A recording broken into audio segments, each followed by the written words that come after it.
Hi, this is Imran Shaikh and you're watching Star Data Labs. Guys, ఈరోజు మనం సిక్వల్ సర్వర్ని సిక్వల్ server management స్టూడియోతో ఎలా connect చేయాలో చూద్దాం. అంటే మనం ఫస్ట్ 2 వీడియోస్ చూస్తే కనుక మీరు how to install SQL server అని చూసాము. అండ్ నెక్స్ట్ వీడియోని హౌ టు ఇన్స్టాల్ SSMS అంటే సీక్వల్ సర్వర్ని సీక్వల్ సర్వర్ మేనేజ్మెంట్ స్టూడియోని రెండు మన ఇన్స్టాలేషన్ చూసాం. నెక్స్ట్ థర్డ్ స్టెప్ ఏంటంటే మనం ఎలా కనెక్ట్ అవ్వాలనేది, అంటే సీక్వల్ సర్వర్ని ఈ SSMSతో ఎలా కనెక్ట్ చేయాలని చూద్దాం. సో ఏం లేదు guys, చాలా సింపుల్. ఇది సింపుల్ డెమో చూసేద్దాం క్విక్గా. అండ్ ఫస్ట్ మనం ఎస్ఎస్ఎంఎస్ కావాలంటే మనం SSMS అని క్లిక్ చేయండి చాలు. సో మనకి ఏదైతే లేటెస్ట్ ఇన్స్టాల్ చేసామో అది ఓపెన్ అవుతుంది. SSMS ఓకేనా, టైప్. సో వన్స్ ఇది ఓపెన్ అయ్యాక మనం ఏదైతే ఇన్స్టాల్ చేసాం సీక్వల్ సర్వర్ని దాన్ని కనెక్ట్ చేస్తున్నాం, అంతే, దట్స్ ఇట్. రియల్ టైంలో కూడా మనం ఇలానే యూజ్ చేస్తాం, సేమ్ ప్రాసెస్ ఫాలో అవుతాం. ఎస్ గైస్, మనకి SSMS అయితే సీక్వల్ సర్వర్ మేనేజ్మెంట్ స్టూడియోతో ఓపెన్ అయింది. ఇప్పుడు మనం కనెక్ట్ అవ్వాలి డేటాబేస్ని. ఇక్కడ ఫైల్ అని క్లిక్ చేయండి కదా, ఇలా కనెక్ట్ ఆబ్జెక్ట్ ఎక్స్ప్లోర్ అని క్లిక్ చేయొచ్చు, లేదా ఇక్కడ కనెక్ట్ అని కూడా క్లిక్ చేయొచ్చు. సో రెండు ప్రాసెస్ ఉన్నాయి. సో మనం ఏదైనా తీసుకుందాం. కనెక్ట్ ఆబ్జెక్ట్ ఎక్స్ప్లోర్ అని క్లిక్ చేయండి. సో ఎప్పుడైతే ఇక్కడ సర్వర్ నేమ్ అని వస్తుంది గైస్, ఓకేనా. మన రియల్ టైంలో ఏంటంటే వాళ్ళు మనకి ఒక సర్వర్ నేమ్ ఇస్తారు, ఏదో ఒకటి. సో సంథింగ్ ఏదో సర్వర్ నేమ్ వాళ్ళు మనకి అడ్మినిస్ట్రేషన్ టీమ్గా ఇస్తారు మనకి. సో ఆ సర్వర్ని మనం ఇక్కడ యూజ్ చేసి యూజర్ నేమ్ పాస్వర్డ్ కూడా వాళ్ళే ఇస్తారు. పాస్వర్డ్ మనకి డిఫాల్ట్గా ఏదైతే ఉందో మనకి ప్రాజెక్ట్ లెవెల్ పాస్వర్డ్ మనం ఇక్కడే ఎంటర్ చేస్తాం, క్లయింట్ లెవెల్ పాస్వర్డ్స్.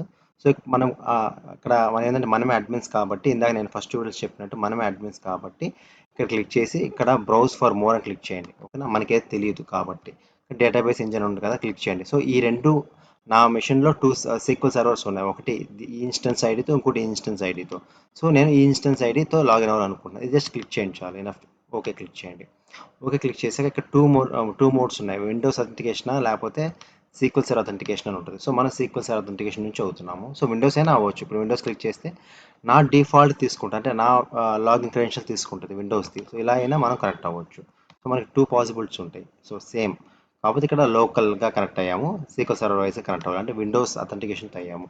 ఇట్లా వద్దనుకుంటే కనెక్ట్ వెళ్ళి మళ్ళీ డేటాబేస్ ఇంజిన్ క్లిక్ చేసి మనం సీక్వెల్స్ అథెంటికేషన్ ఇస్తే కానీ, యూజర్ నేమ్ పాస్వర్డ్ ఇస్తే కనుక మనం కనెక్ట్ అవ్వచ్చు. ఏం లేదు కదా sir, don't get confuse. Sequel server different, sequel server management studio different. So మనం ఏం లేదు, దాన్ని కనెక్ట్ అవ్వడానికి ఇది ఒక ఇంటర్ఫేస్ యూజ్ చేస్తున్నాం అంతే గాయస్, ఓకేనా.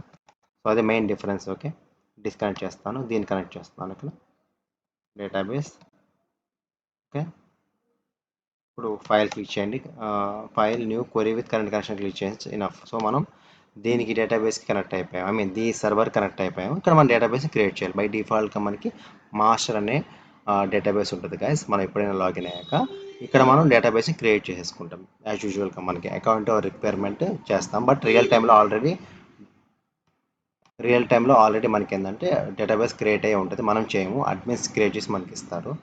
సో మనం దాన్ని యూటిలైజ్ చేసుకుంటాం, లైక్ సెలెక్ట్ క్వరీస్ యూస్ చేసుకొని చేస్తాం. మనం నాట్ ఈవెన్ ఇన్సర్ట్ కూడా చేయము రియల్ టైంలో. మన పవర్ బిఐ పర్స్పెక్టివ్ టైంలో నేను చెప్తున్నాను, ఇన్సర్ట్ కూడా చేయము డేటాని. మనం ఏంటంటే ఆ డేటాని తీసుకొని మనం సెలెక్ట్ క్వరీస్ రాస్తాము, అంతే. సెలెక్ట్ క్వరీస్, జాయిన్స్ ఇవన్నీ రాస్తాం మనం. మ్యాక్సిమం సెలెక్ట్ క్వరీస్ రాస్తాం మనం రియల్ టైంలో. That's all guys, this all about how to connect sequel server with SSMS tool. Thank you guys, thank you for watching the video.